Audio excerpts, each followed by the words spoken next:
Pagkatapos namin mag-usap ni Che, nag-text siya sa akin at tuwang-tuwa ako sa mensahe niya sa akin.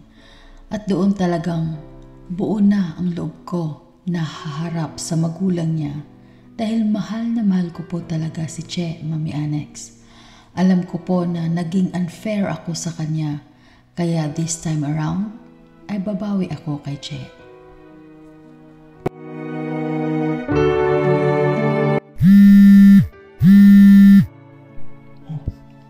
Nag-message si Che. Babasahin ko. Jul, pagdating mo dito ipakilala na kita sa magulang ko. Noon pa man pangarap ko na makasama ka habang buhay. Mahal na mahal kita, Jul. Replyan ko. Salamat, Che. At malaki ang tiwala at pagmamahal mo sa akin. Maging ako man, Che, mahal kita at handa na rin ako na harapin ang nanay at tatay mo. I love you. See you soon, mahal ko.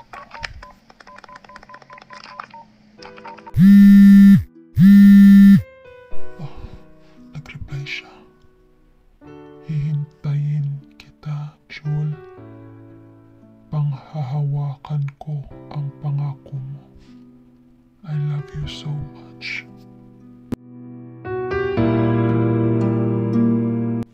Mami Annex, walang mapagsidlan ng excitement ko sa araw na iyon.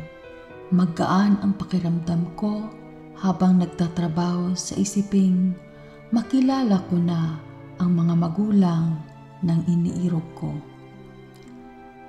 Nakangiti ako habang nagtatrabaho sa mga sandaling iyon, Mami Annex. Lumipas ang mga araw, Mami Annex, hanggang sa dumating ang taktang araw na babalik na kami sa Tugigaraw. Hindi ko po makakalimutan ang araw ng Sabado, September 20, 2008. Sa umagang iyon, Mami Annex, nagtatrabaho pa kami ng mga kasamahan ko sa trabaho dahil pagkahapunan saka kami uuwi ng Tugigaraw. Sa pagsapit ng hapon, Mami Annex, nang matapos na kami sa trabaho, ay umuwi muna kami sa inupahang bahay ng company para sa aming mga trabahante at agad kaming naggayak para pauwi na ng Tugigaraw.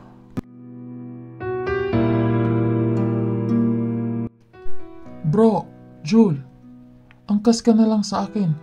Pabalik ng Tugigaraw para mabilis tayo makarating dun bago magabi. Sige bro. Oh, bro, sandali. Nandyan syuta mo, nagmotor palapit dito. Oo nga no. Ganito na lang bro. Ikaw na lang ang mag-drive sa motor ko at doon na ako makisakay sa syuta ko sa motor na dala niya. O sige bro, walang problema at salamat bro. Mami Annex, agad kaming umalis ng Apare nung hapon na iyon. Pero ang pakiramdam ko noon, Mami Annex, para kaming nagmamadali. Parang may hinahabol kami. Bro, Jul, bilisan nating magpatakbo. Para bago magabi ay nandun na tayo sa Tugigaraw. 4:30 na kasi. Okay, no problem bro. Tara.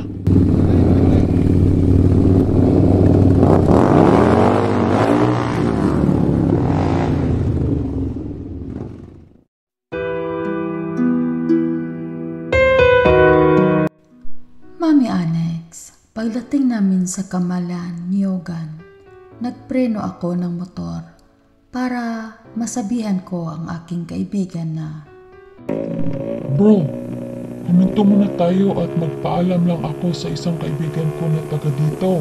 Nauwi muna ako sa Tugigaraw. Ano? Huwag na bro. Bro, Jul. Huwag na. Hapon na eh. Bilisan natin. Magpatakbo ng motor. Bilisan pa natin. Okay, sige bro. Tara.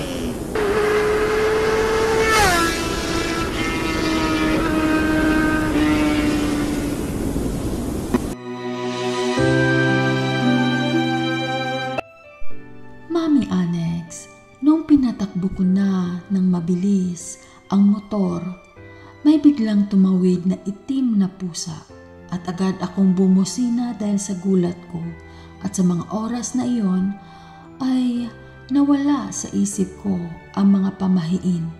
Hindi ko inaisip na may masamang pangitain yon or babala at binaliwala ko lang iyon, Mami Annex. Di nagtagal, Mami Annex, nakarating din kami sa sentro ng Camalaniugan. Muli, ako'y nagminor ng motor para sabihin ko sa kaibigan ko na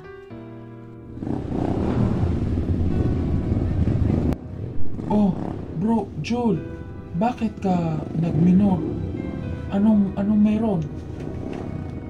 Bro, hinto muna tayo at gusto ko munang mag-UC.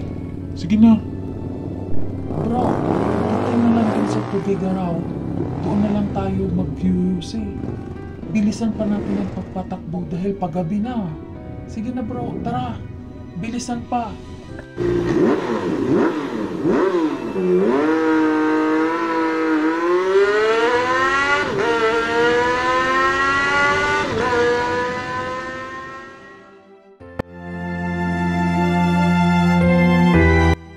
Mami Annex, sa mga oras na iyon, parang nakipagpatintero kami sa paglubog ng araw. Sobrang bilis na ng pagpatakbo namin hanggang sa may bandang Lalio. Mas nauna sila sa akin ng ilang metro dahil mas matuling silang nagpatakbo kaysa sa akin. Kaya mas lalo ko pang binilisan ang pagpatakbo ng motor, Mami Annex, para masabayan ko sila.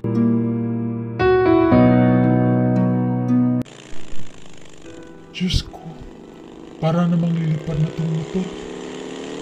Malapit na ako. Magkikita na tayo muli, mahal ko. Magkita na tayo muli. Ha? No! Oh!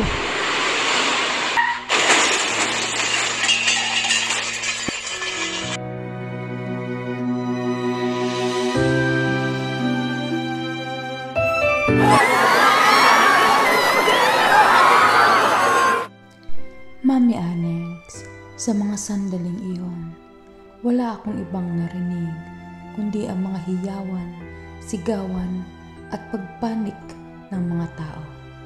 Naramdaman ko na lang na medyo masakit, sobrang sakit ng buo kong katawan at na parang hinihila ako nang makita ko ang isang tao na kinarga ako at sumisigaw ng tulong, tulong. Yun pala, itinakbo na ako ng isang tao na hindi ko kilala sa emergency room sa isang district hospital sa Camalaniugan.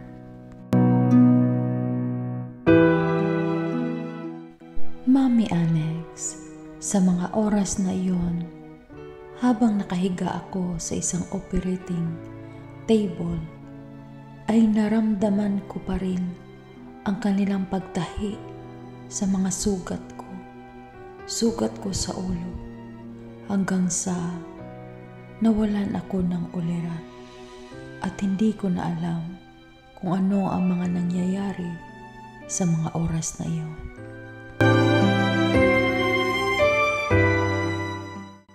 Tunghayan natin ang susunod na kabanata sa liham ng nakaraan ni Joel.